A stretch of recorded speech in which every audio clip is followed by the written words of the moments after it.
రైతు భరోసా. రైతులందరూ కూడా 1000 కళ్ళతోటి ఎదురు చూస్తుంటారు. రైతు భరోసా పెట్టుబడి సాయంగా వస్తుందేమో అనేసి. పాపం 7,500 రూపాయలు ఇవ్వకపోయినా కనీసం 6,000 రూపాయలని ఇస్తారు కదా! అవన్నీ ఇస్తే బాగుండు అనేసి చాలా ఆతృతంగా ఎదురు చూస్తున్నారు. కానీ వాటికేంటి, పోనీ పూర్తిగా ఇస్తామని చెప్పరు, అలాగని ఎగ్గొడతామని చెప్పరు. మొత్తానికి అటు తిప్పి, ఇటు తిప్పి మసిరి పూసి మారేడుకాయ చేసినట్టుగా ఇప్పుడు కొత్త మెలికను తీసుకొచ్చిర్రు తెరపైకి.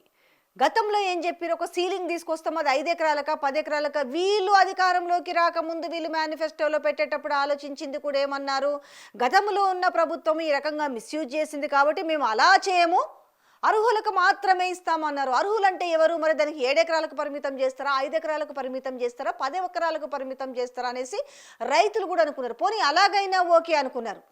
కానీ ఇప్పుడేంటి, మొన్న ఎప్పుడో 6 నెలల క్రితం 8 నెలల క్రితం మాత్రం లోకల్ బాడీ ఎలక్షన్స్ వస్తాయేమన్న ఆశతోటి జనాల్లో విపరీతమైన వ్యతిరేకత ఉన్న నేపథ్యంలో మొన్న చెప్తున్నాడు కదా ముఖ్యమంత్రి రేవంత్ సారు, ఒక్కసారిగా మేము రైతు భరోసా ఇచ్చినాము, మేము ఒక్కసారిగా 9,000 కోట్లు రైతుల అకౌంట్లోకి వేసినామని చెప్పి. నిజంగా 9,000 కోట్లు వేసారా, ఎంత వేసారా మొత్తానికైతే. కాకపోతే ఇప్పుడు ఏమనుకుంటున్నారంటే, అరే అవి బూడిదలో పోసిన పన్నీరైనయే, ఇప్పుడు సర్పంచ్ ఎలక్షన్స్ ముందు ఇచ్చుంటే బాగుండేది, నేను ఈ కాకి లెక్కలు దొంగ లెక్కలు చెప్పే పరిస్థితి ఉండకపోతుండే అనేది ఆయన మనసులో అనిపించిన మాట ఆ ముఖంలో ఏ రకంగా రిఫ్లెక్షన్ అయిందో కూడా చూసినాం.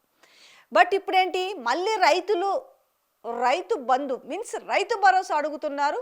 కాబట్టి ఇప్పుడు దాన్ని మళ్ళీ తెరపైకి తీసుకొచ్చారు. ఎందుకంటే ఇప్పుడు త్వరలో మరి పెడతారో పెట్టారో తెలియదు, ఎప్పుడు పెడతారో, కానీ తప్పదనుకున్న క్షణంలో ఇంకా రైతుల్ని మళ్ళీ మచ్చిక చేసుకోవాలి కాబట్టి మళ్ళీ రైతు భరోసా ఇచ్చి కొన్ని కండిషన్స్తో కూడి తెరపైకి తీసుకొచ్చారు. ఎందుకంటే మరి జెడ్పీటీసీ ఎంపీటీ ఎలక్షన్స్ ఉంటాయి కదా, అసలే ఇప్పుడే గ్రౌండ్లో ఏం చూసిరో తెలిసిరు. ఇక రేపు మరి పార్టీ సింబల్ మీద జరిగేవి కాబట్టి ఎంత జాగ్రత్త తీసుకోవాలి, వ్యతిరేకతని పోగొట్టుకోవాలంటే ఏం చేయాలని ఒక స్కెచ్లు వేస్తారు.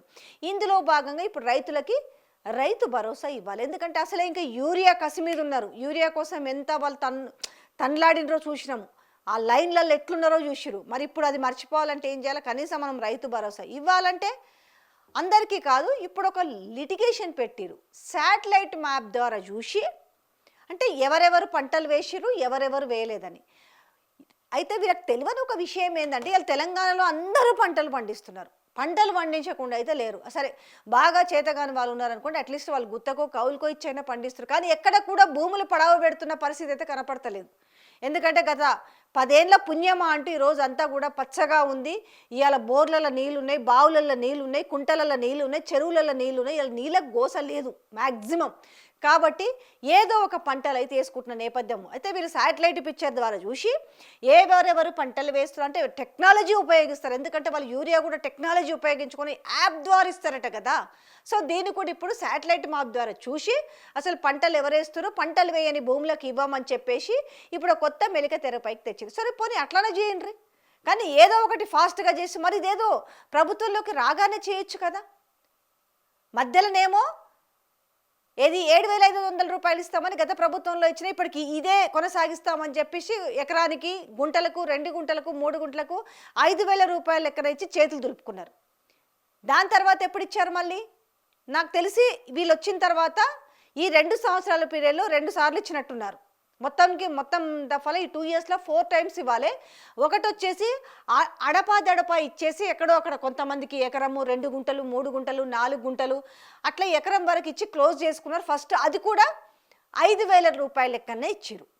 దెన్ తర్వాత వచ్చేసి ఏది లోకల్ బాడీ ఎలక్షన్స్ వస్తాయన్న దాంతో ఇమీడియట్లీ ఆ 9,000 రూపాయల అకౌంట్లో వేసినాము, రైతుల అకౌంట్లోకి వేసామని చెప్పారు.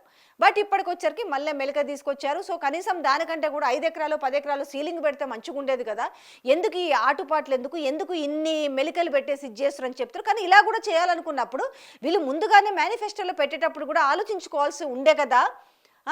ఊకనే మొత్తం చెప్పేసి మేము వాళ్ళు 5,000 ఇచ్చిరు, మేము 7,500 రూపాయలు ఇస్తామని చెప్పేసి ఈరోజు మాట తప్పి ఇన్ని మెలకలు ఎందుకు పెట్టుడు అనేసి ఈరోజు రైతులు ఈరోజు మండిపడుతున్న వైనం కనిపిస్తుంది. శాటిలైట్ పిక్చర్ ద్వారా చూసి ఎవరు పంటలు వేస్తారు ఎవరు వేయట్లేరు ఇదంతా కూడా మ్యాథ్ ద్వారా మొత్తం కూడా అంశాలన్నీ క్రోడీకరించి అప్పుడు వీళ్ళన్నీ దాన్ని రుద్ది మిక్సీలో వేసి తిప్పి అప్పుడు బయటకు తీసేట అప్పుడు సెలెక్ట్ చేసి పైసలు ఇస్తారట. ఏమనిపిస్తుంది మీకు? ఈ జెడ్పీటీసీ తర్వాత కనీసం ఈ జెడ్పీటీసీ ఎంపీటీసీ ఎలక్షన్ల వరకన్నా కూడా రైతు భరోసా ఇస్తారో లేదో కూడా డౌటే.